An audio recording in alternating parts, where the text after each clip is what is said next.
गांव के किनारे एक पुरानी हवेली थी जिसे लोग भूतों की हवेली कहते थे।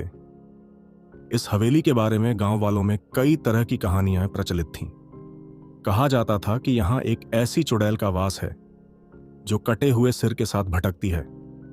लोगों का दावा था कि जिसने भी उस हवेली में कदम रखा वह वापस कभी जिंदा नहीं लौटा। गांव वाले हवेली के पास जाने से भी डरते थे और सूरज ढलते ही हवेली के आसपास सन्नाटा छा जाता था। रवि और कर्ण, जो कि बचपन के दोस्त थे, शहर में पढ़ाई और नौकरी के बाद गांव लौटे थे। दोनों को डरावनी कहानियों पर यकीन नहीं था और रहस्यमयी जगहों पर जाने का शौक था। जब उन्होंने हवेली के बारे में सुना तो रवि ने कर्ण से कहा, क्या कहते हो, चलो इस हवेली का राजा जानते हैं। इतनी कहानियां सुनी हैं, अब असलियत का पता लगाना चाहिए। कर्ण ने थोड़ा हिचकिचाते हुए कहा, यार ये मजाक नहीं है, लोग सचमुच डरते हैं इस हिस्से। लेकिन रवि की जिद के आगे कर्ण मान गया। अगली रात चांद की हल्की रोशनी और ठंडी हवा के बीच दोनों दोस्त टॉर्च और एक बैग लेकर हवेली की ओर रवाना हुए। हवेली के पास पहुंचते ही उन्हें एक अजीब सी सिहरन महसूस हुई। लोहे का जंग लगा हुआ दरवाजा उनके सामने खड़ा था, मानो उन्हें अंदर जाने से रोक रहा हो। रवि ने दरवाजे को धक्का दिया और वह एक डरावने चरमराहट के साथ खुल गया। अंदर का माहौल घुटन भरा था।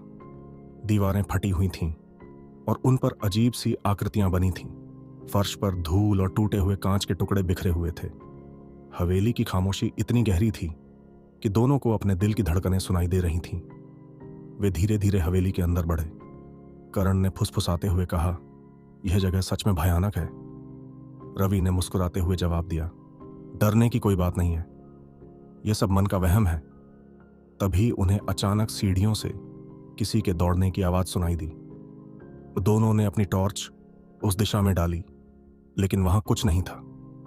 कर्ण ने रवि का हाथ पकड़ लिया और कहा, मुझे यह जगह सही नहीं लग रही, हमें वापस चलना चाहिए।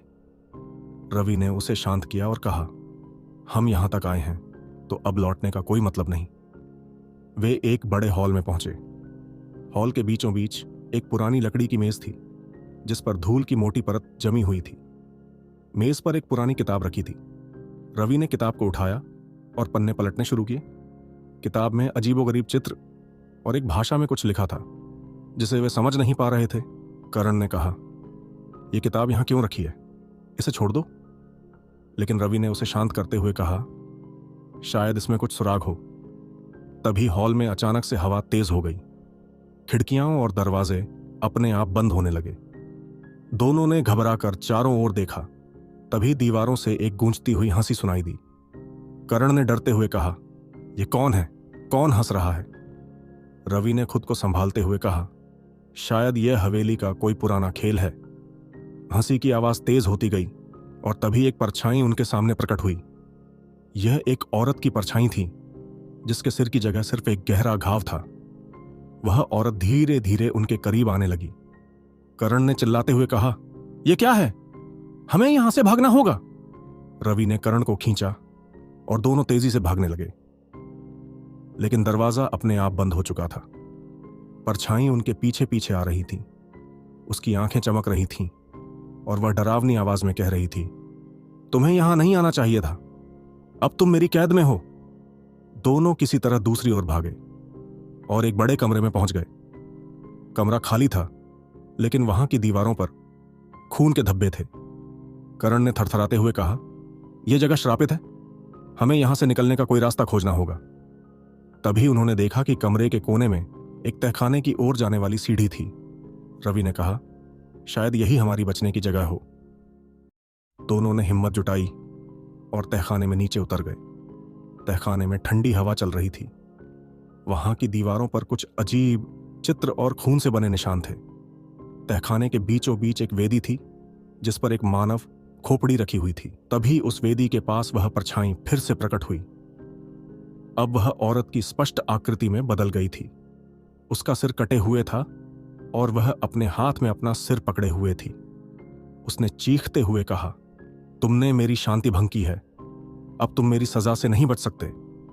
रवि ने डरते हुए कहा, तुम कौन हो और हमसे क्या चाहती हो? चुड़ैल ने गुस्से में कहा, मैं इस हवेली की मालिक थी, मुझे धोखे से मारकर यहां दफन कर दिया गया। मेरी आत्मा इस जगह से बंध गई है और अब जो भी यहां आता है वह मुझसे नहीं बच सकता। करण ने कांपती आवाज में कहा, हमें माफ कर दो, हम सिर्फ सच्चाई जानने आए थे। चुड़ैल ने ठहाका लगाते हुए कहा, तुम्हें अपनी गलती की सजा भुगतनी होगी। तभी रवि की नजर उस किताब पर पड़ी जो वेदी के पास रखी थी। उसने किताब को उठाया और उसमें लिखे मंत्रों को पढ़ने की कोशिश की। चुड़ैल ने गुस्से में कहा, उस किताब को छूने की हिम्मत मत करना। लेकिन रवि ने उसकी बात अनसुनी कर दी और मंत्र पढ़ने लगा। जैसे ही उसने मंत्र पढ़ा, हवेली की दीवारें कांपने लगीं। चारों ओर आग की लपटें उठने लगीं। चुड़ैल दर्द भरी चीख के साथ गायब होने लगी। उसने आखिरी बार चिल्लाकर कहा, यह लड़ाई अभी खत्म नहीं हुई, मैं वापस आऊंगी। हवेली का माहौल अचानक शांत हो गया। दरवाजे खुल गए और दोनों किसी तरह बाहर निकलने में कामयाब हुए। लेकिन इस घटना ने उनकी जिंदगी हमेशा के लिए बदल दी। वे कभी नहीं भूल पाए कि उस रात उन्होंने क्या देखा और महसूस किया था। आज भी गांव वाले कहते हैं कि हवेली में रात के समय चीखें और ठहाके गूंजते हैं। कोई नहीं जानता कि वह चुड़ैल सच में खत्म हो गई या अब भी अपनी बदला लेने की ताक में है। हवेली से बाहर निकलने के बाद रवि और करण की हालत बेहद खराब थी। दोनों के चेहरे पर डर और थकावट साफ झलक रही थी। हवेली के बाहर ठंडी हवा चल रही थी, लेकिन उनके भीतर की बेचैनी शांत होने का नाम नहीं ले रही थी। करण ने हांफते हुए रवि से कहा, क्या तुमने देखा? वह चुड़ैल सचमुच अस्तित्व में है। हमने उसे देखा, सुना, यह सब सच है। रवि ने खुद को संभालते हुए कहा, हाँ, लेकिन हमने उसे खत्म कर दिया है। अब वह हमें नुकसान नहीं पहुंचा सकती। करण ने गुस्से से कहा, तुम पागल हो गए हो रवि।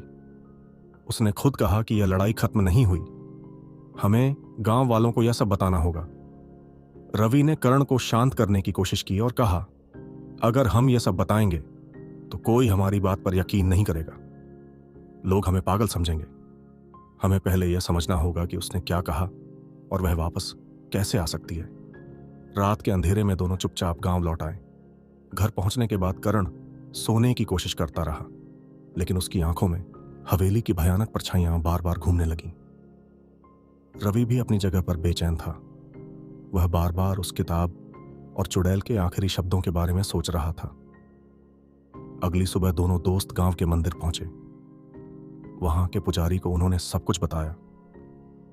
पुजारी ने गंभीरता से उनकी बात सुनी और फिर कहा, तुमने जो देखा और अनुभव किया वह इस गांव का सबसे बड़ा राज है। उस हवेली में रहने वाली औरत कभी इस गांव की सबसे सुंदर और धनी महिला थी, लेकिन उसके साथ छल किया गया। उसके अपनों ने ही उसे धोखा दिया और उसकी दर्दनाक मौत के बाद उसकी आत्मा बदला लेने के लिए भटक रही है। करण ने कहा, लेकिन हमने तो मंत्र पढ़कर उसे खत्म कर दिया। पुजारी ने गहरी सांस लेते हुए कहा, उस आत्मा को खत्म करना इतना आसान नहीं है। वह चुड़ैल बहुत शक्तिशाली है। तुमने जो मंत्र पढ़ा उसने उसे कुछ समय के लिए बांध दिया होगा, लेकिन वह फिर से लौट सकती है। तुम्हें उसे हमेशा के लिए खत्म करने का उपाय खोजना होगा। रवि ने पुजारी से पूछा, तो हमें क्या करना होगा? पुजारी ने उन्हें एक पुरानी किताब दी जिसमें उस हवेली और चुड़ैल की पूरी कहानी लिखी हुई थी। उन्होंने कहा, इस किताब को ध्यान से पढ़ो। इसमें वह तरीका लिखा है जिससे उसकी आत्मा को मुक्त किया जा सकता है, लेकिन यह आसान नहीं होगा। तुम्हें फिर से हवेली में जाना होगा। करण ने यह सुनते ही घबरा कर कहा, मैं अब कभी उस जगह पर वापस नहीं जाऊंगा। हमने अपनी जान बचा ली, यही काफी है। रवि ने करण को समझाते हुए कहा, अगर हम उसे हमेशा के लिए नहीं रोकेंगे तो वह फिर से लौटकर लोगों को नुकसान पहुंचाएगी। हमें यह करना होगा। कई दिनों तक दोनों ने किताब को पढ़ा और उसके रहस्यों को समझने की कोशिश की। किताब में लिखा था कि चुड़ैल को मुक्त करने के लिए उसी जगह पर एक विशेष यज्ञ करना होगा जहां उसे मारा गया था। लेकिन यह काम आसान नहीं था, क्योंकि यज्ञ के दौरान चुड़ैल अपनी पूरी शक्ति के साथ हमला करेगी।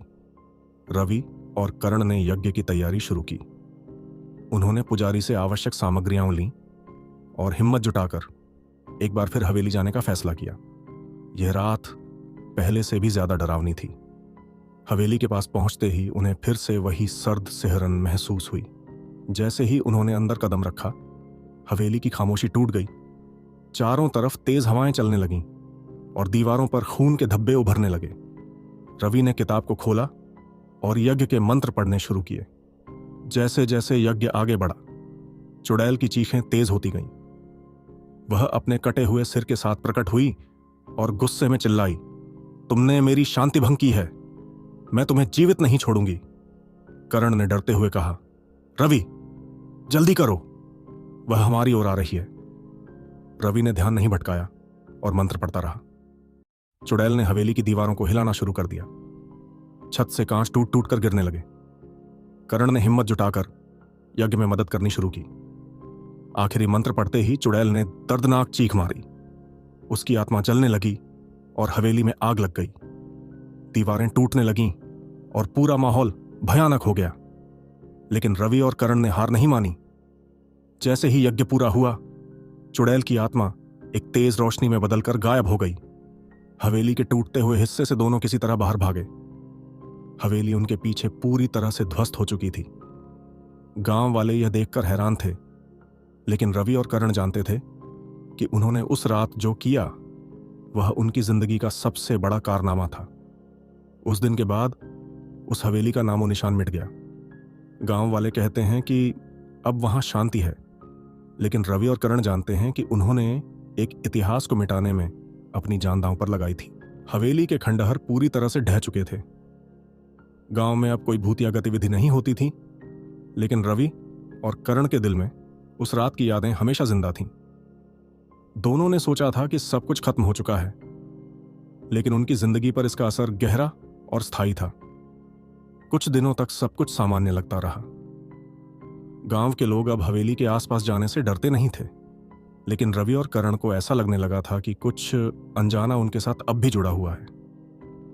रवि ने कई बार महसूस किया कि रात को उसे किसी के कदमों की आहट सुनाई देती थी। कभी कभी उसे ऐसा लगता जैसे कोई अंधेरे कोने से उसे घूर रहा है। कर्ण की हालत भी कुछ अलग नहीं थी। वह अक्सर रात में डर के मारे जाग जाता और अपने कमरे में अजीब छायाएं देखता।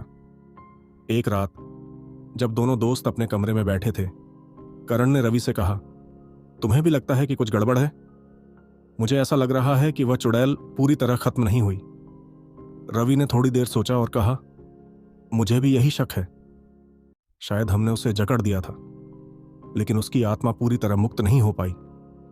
हमें पुजारी से फिर से बात करनी होगी। अगले दिन दोनों गांव के मंदिर पहुंचे। पुजारी ने उनकी बात सुनने के बाद गहरी सांस ली और कहा, मैंने पहले ही कहा था कि यह आसान नहीं होगा। हो सकता है कि उसकी आत्मा का एक हिस्सा अब भी बंधा हुआ हो। तुम्हें एक आखिरी काम करना होगा। रवि ने पूछा, क्या काम? पुजारी ने गंभीरता से कहा, हवेली के खंडहर में अब भी कुछ बचा हो सकता है जो उसकी आत्मा को खींचे हुए है। जब तक वह वस्तु नष्ट नहीं होगी, तब तक उसका साया तुम्हारा पीछा करता रहेगा। कर्ण ने घबराते हुए कहा, अब फिर से उस जगह पर जाना पड़ेगा? यह बहुत खतरनाक है। रवि ने कर्ण को देखा और कहा, अगर हम यह नहीं करेंगे तो हमारी जिंदगी हमेशा के लिए डर में कटेगी। हमें यह करना ही होगा। पुजारी ने उन्हें कुछ पवित्र वस्त्र, मंत्र और एक ताबीज दिया। उन्होंने समझाया कि इस बार उन्हें बहुत सावधानी से काम करना होगा।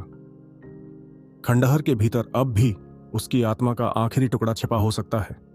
रात होते ही दोनों एक बार फिर खंडहर की ओर बढ़े। अब वहां केवल टूटी हुई दीवारें और राख बची थीं, लेकिन माहौल अब भी भारी और डरावना था। हवा में एक अजीब सी गंध थी और हर कदम के साथ उनकी सिहरन बढ़ती जा रही थी। खंडहर के बीचों बीच एक जगह ऐसी थी जहां राख के बीच एक जलती हुई लाल चमक दिखाई दे रही थी। रवि ने इशारा करते हुए कहा, यही वह जगह है, शायद यहीं कुछ बचा है। जैसे ही दोनों उस जगह के पास पहुंचे, एक जोरदार झोंका आया और राख उड्डने लगी। अचानक वही गूंजती हुई आवाज में सुनाई दी, तुमने मुझे खत्म नहीं किया, मैं अब भी यहां हूं। दोनों ने अपनी टॉर्च उस दिशा में डाली, लेकिन वहां कुछ नहीं था।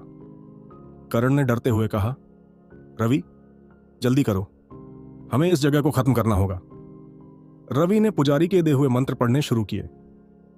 उसी समय राख में से एक धुंधली आकृति उभरने लगी। ये वही कटे सिर वाली चुड़ैल थी, लेकिन इस बार उसकी ताकत कमजोर लग रही थी। उसने चीखते हुए कहा, तुम मेरी शांति नहीं भंग कर सकते, मैं हमेशा के लिए यहां रहूंगी। रवि और करण ने हिम्मत नहीं हारी। उन्होंने मंत्र पढ़ना जारी रखा और पुजारी के दिए हुए पवित्र ताबीज को उस राख के ढेर पर रखा। जैसे ही ताबीज ने राख को छुआ, वहां से आग की लपटें उठने लगीं। चुड़ैल की चीखें पूरे खंडहर में गूंजने लगीं। वह अपने कटे हुए सिर को थामे हुए कराह रही थी। करण ने डरते हुए कहा, क्या यह खत्म हो रहा है? रवि ने जवाब दिया, बस थोड़ा और, हमें हिम्मत रखनी होगी। आखिरी मंत्र पूरा होते ही एक तेज रोशनी चारों ओर फैल गई। चुड़ैल की आत्मा उस रोशनी में जलकर पूरी तरह गायब हो गई। खंडहर के चारों ओर एक अजीब सा सन्नाटा छा गया। हवा शांत हो गई और वह भारीपन जो अब तक महसूस हो रहा था गायब हो गया। दोनों दोस्तों ने चैन की सांस ली। उन्होंने एक दूसरे को देखा और रवि ने कहा, अब यह खत्म हो चुका है, अब वह कभी वापस नहीं आएगी। जब वे गांव लौटे तो ऐसा लगा जैसे उनका जीवन फिर से सामान्य हो गया हो। गांव में अब कोई डरावनी घटना नहीं होती थी और खंडहर के पास भी सब कुछ शांत हो गया था। रवि और करण ने तय किया कि वे अब ऐसी जगहों पर जाने का जोखिम नहीं उठाएंगे, लेकिन उनके दिल में उस रात की यादें और अनुभव हमेशा जिंदा रहे। वे जानते थे कि उन्होंने जो देखा और झेला वह उनकी जिंदगी का सबसे बड़ा डरावना अनुभव था। अगर ये वीडियो अच्छा लगा हो तो लाइक करें, अपने दोस्तों के साथ शेयर करें और ऐसे ही वीडियो के लिए चैनल को सब्सक्राइब करें। धन्यवाद।